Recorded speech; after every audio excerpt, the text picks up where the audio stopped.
Thank you, Mr. Chairman. First, in a hearing like this, you always get comments and questions about things that are left out. I want to start with a compliment, the fact that you've increased the R&D budget, because we're in not only a competition of forces and ships and troops, but a competition of innovation.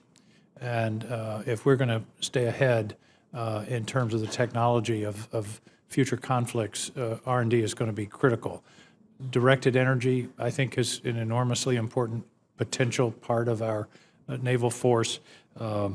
Hypersonics we've discussed, and I think that's something we're going to be discussing, or I'm going to be talking with Admiral, with you and your staff in a classified setting. Unmanned craft, I mean, there's just a lot of new technology that has to be developed over the next several years, and I compliment the Secretary and the Department for putting some emphasis on R&D and innovation.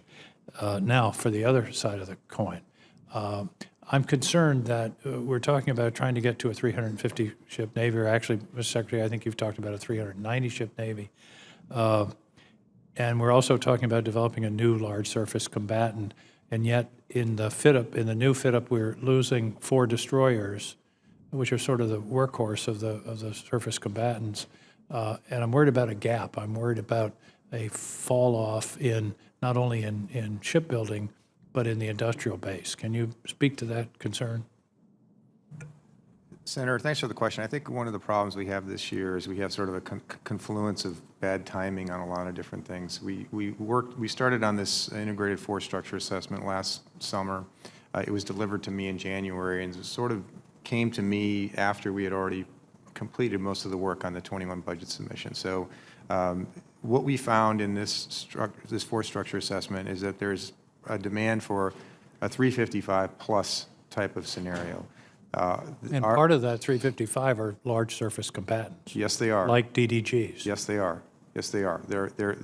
Most of everything that we have right now is going to be part of it, but there are new things that General Berger alluded to, a new smaller amphib, new smaller combat support vessel that can help support distributed maritime operations. Of course, the new frigate will be a key element of that strategy and in that new force structure.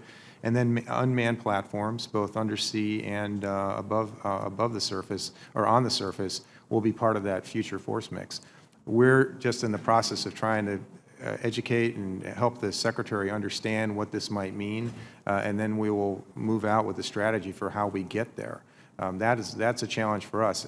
But in any scenario, we're talking about a significant expansion in the size of the fleet, and we're looking at a flat top line.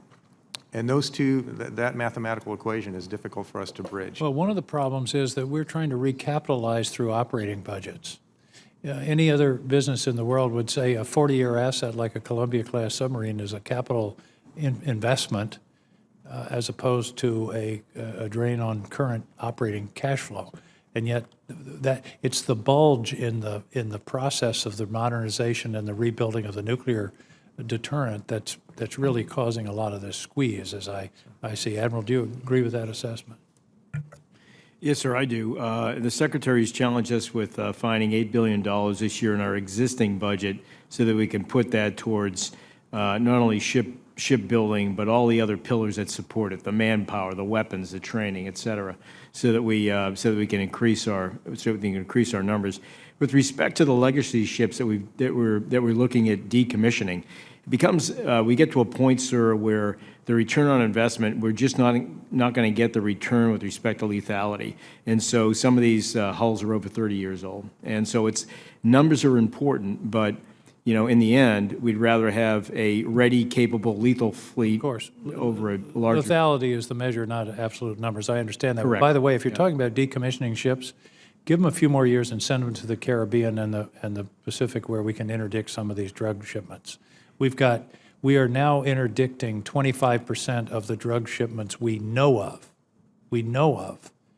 and 75% are going by even though we know they're there because of a lack of assets. So if you got spare ships, Admiral, I know where you might want to send them. Sir, we are sending ships to Southern Command and in discussions right now about what those numbers ought to look like In fact, we're deploying 2 littoral combat ships this year.